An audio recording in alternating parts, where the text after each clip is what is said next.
Pada Jumat 10 Maret 2023, sebuah rekaman viral di media sosial Telegram.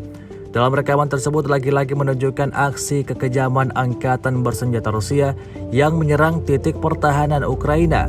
Ya, seperti yang sudah-sudah diketahui, sebelum melancarkan aksinya, tentara Rusia melakukan pengintaian terlebih dahulu terhadap posisi target. Mendapati sejumlah tentara Ukraina yang beroperasi di dalam parit. Namun tak butuh waktu lama bagi militer Rusia menguraikannya menjadi molekul dengan serangan yang jelas. Terlihat dalam rekaman, ledakan besar terjadi lebih dari 3 kali. Pasukan Rusia mengklaim serangannya tepat mengenai sasaran dan tak menyisakan apapun di sana.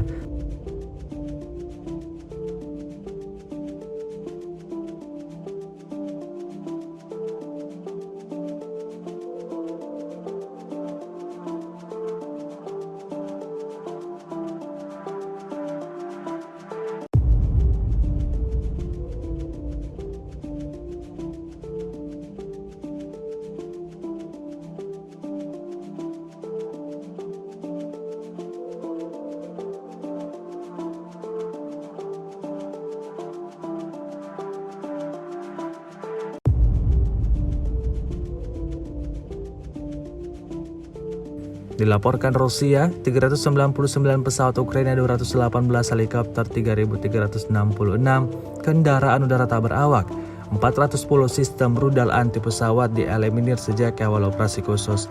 Dari kubu Kiev, Kementerian Pertahanan Ukraina melaporkan 590 tentara Rusia dieliminir dalam 24 jam terakhir. Total 156.120 prajurit Rusia meninggal sejak awal konflik hingga hari ke-379.